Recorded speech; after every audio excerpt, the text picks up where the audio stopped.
Ladies and gentlemen, would you please welcome up to the stage for the London, Gary's just about to walk in, watch out for Gary, for the London press conference for Star Wars The Force Awakens, Gwendolyn Christie.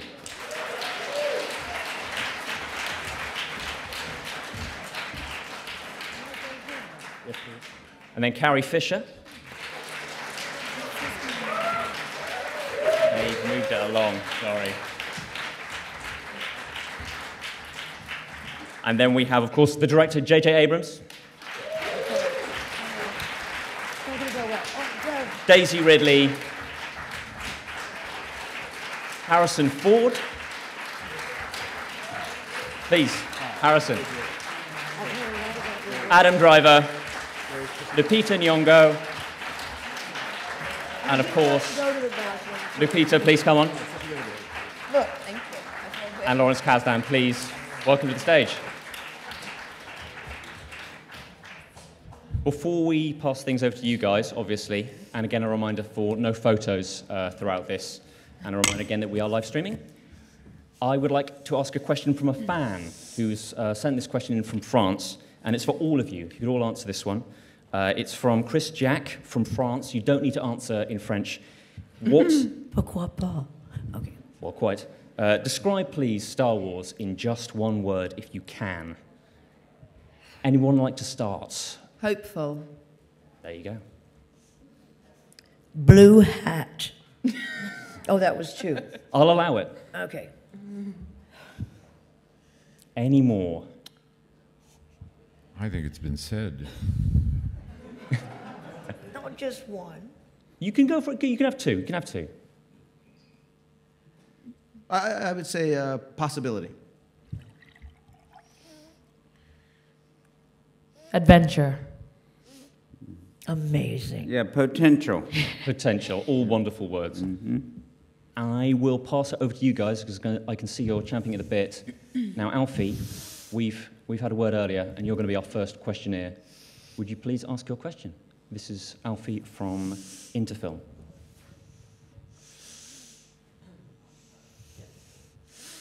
Hi, I'm Alfie from Interfilm. I'm 17. I've been a massive fan of Star Wars since I was 6, so I'm really excited to be here. Thank you. My question is for Daisy. What did you do in the audition process to make you stand out? And what advice did you get whilst filming from the original cast? I have no idea what I did. I just tried very hard, and I hoped very much. And there wasn't so much advice. There was a conversation with Harrison about anonymity and some things with Carrie that I won't say now. It was just, I think people were leading by example. So for me, it was amazing to see people who are so established and with a huge career be kind and generous to everyone on set. Thank you very much. Thank you. Could we pass that over to the other newcomers? Gwendolyn or Adam or Lupita, what was it like in the audition process for you guys? And what advice did you get, obviously, from the old hands? Yeah, they didn't seem to be people who were like, let me sit you down and tell you what your experience is going to be. I feel like they're just energy on set, and what Daisy was saying, that even though they obviously were in the original trilogy, to come back to it didn't seem like, I didn't get a sense of, oh, they've been there, done that, or they're not as excited about it. There still was a youthful ambition in trying to get it right, and you know, knowing these characters so well, but still trying to make it, I don't know, deeper or more resonant at watching that. They're very much lead by example, as she was saying, kind of people, and that's very inspiring to see, and also terrifying, because it doesn't seem, no matter how long you get to do this job, you never really quite figure it out, it seems, and that's both comforting and, yeah, terrifying. Lupita, did you have any thoughts? You didn't get any advice? I would just be repeating what they said. All right, well then we move on, I guess, if you don't mind, unless you've got any great advice, Gwendolyn. I have no great advice whatsoever. Damn. Oh, that's not. Oh, that's a... I bet Carrie had loads. Well, my advice. Yeah, what was your advice? Don't go through the crew like wildfire. That, ladies and gentlemen, is officially advice. I think it's time for another question. We have a man sitting here at the very front with a scarf. Would Polly mind taking a microphone towards him? My name is Gábor Köves. I'm from Hungary. Publication is Magyar Narancs. My question is to Mr. Ford. Have you ever found yourself humming the famous Star Wars tunes over the years? No. Thank God. No, I don't.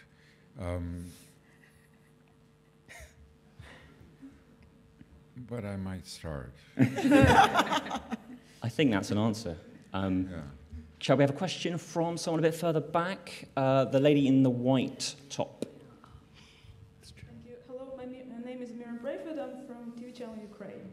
And my question to all members of the cast, which was your most exciting moment during filming? Anybody like to kick this one off? I don't think I could pick one. But I do remember one of my most touching moments was at the end, because you kind of look back and you can't believe all of the stuff that's gone on and all of the many months and the incredible amounts of hard work and passion and energy that have been drawn from everyone and given graciously. So the last day I found probably the most emotional, but the most exciting I couldn't pick. Any more? The last day in particular, what was the wrap party like for Star Wars? Who remembers that?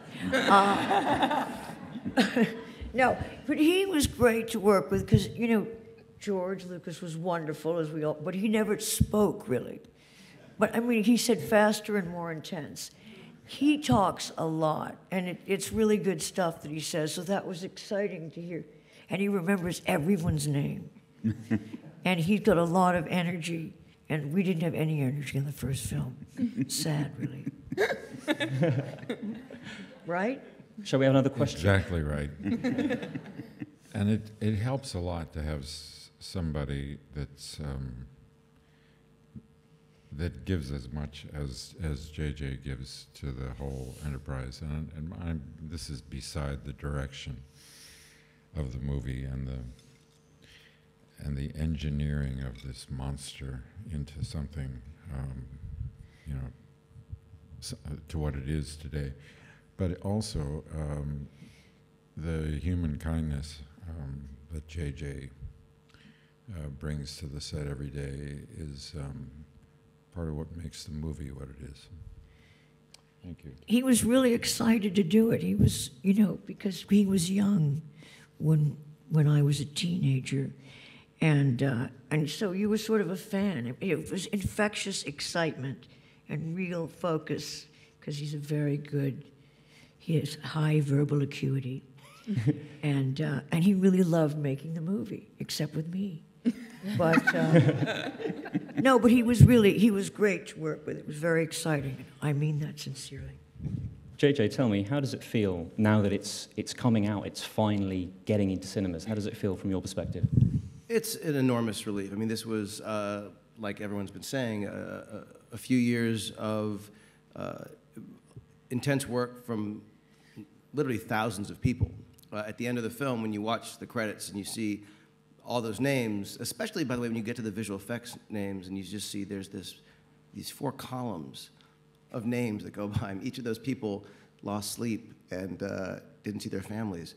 And on behalf of everyone in that incredible list of crew members and amazing cast members, I'm so relieved to finally allow this to get out of the editing room and the post-production world so people can see it, because I think the actors and all those names did an extraordinary job. You remembered all of them as well. And I'm gonna tell you all those names right now. Yeah. But that's a sign of respect and for the process, and he has that.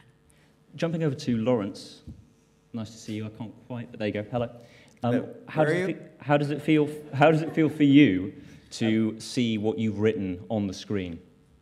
Oh, it's very exciting. You know, I've been writing movies, directing them for a long time, and when what actually gets made and cut and edited is so close to what you initially dreamed, what JJ and I talked about from the first day onward, and then you get that spirit, and you sit in the theater last night, and you feel other people around you getting that same excitement.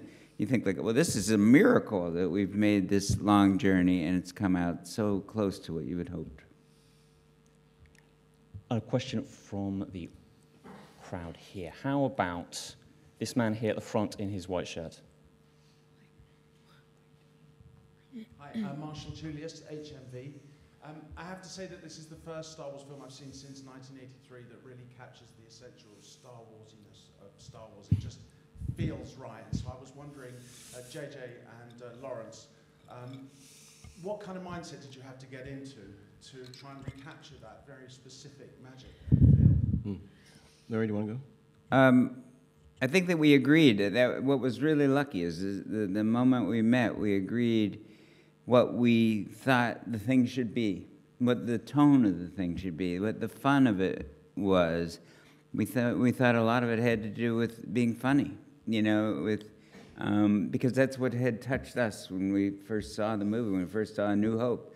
Just a really funny movie, and everybody in it is endearing and charming and surprising, and we wanted to get that feeling back into the saga. I think that the thing that I felt when I first saw Star Wars was this incredible sense of it being real. It just felt material and tangible and physical, and I think a lot of films have recent films have because of the incredible technology that exists rightfully relied on that technology in ways that, you know, and I have as well, that you do because you can. And it was fun talking to Larry about Yoda, and there's a story that Simon Pegg's daughter, very young daughter, she had seen the prequels and she loved them. And then she saw episodes 4 and 5. When she saw Yoda in 5, she said to her father, Simon, look, Daddy, Yoda's real. And it was so weird. You know, Simon was like, what's that? And I think that it was just that there was something about the physicality of actually having this thing performed. And when we were doing this one large scene with all these creatures, we had amazing creatures that Neil Scanlon and his team created physically on set. I remember thinking like, oh, this is what it must be like to make a Muppet movie, because you have all these amazing creatures there, and there was just, I know that has nothing to do with story or character or plot or theme or approach or anything, but there was something about the physicality of the quote-unquote old school approach that was, I think, part of what felt Star Wars-y, as you say. So anyway, that was one of the things that I know was informing our approach to this, which was how can we feel this thing tangibly as much as possible, of course, physically, but also emotionally, and that was sort of the approach we took. I found my word. I got the word now. Get it, let's have it. Family. There you go. Carrie Fisher, ladies and gentlemen. Carrie Fisher. Quick round of applause for Carrie Fisher, please. Speaking of physicality and John Boyega. We have a latecomer here. Ladies and gentlemen, John Boyega. Apologies, guys. John, I overslept. Busy night last night at all? Very, very busy night, honestly. Very busy night. Well, there's that then, isn't there? Good to see you. Good to see you, mate.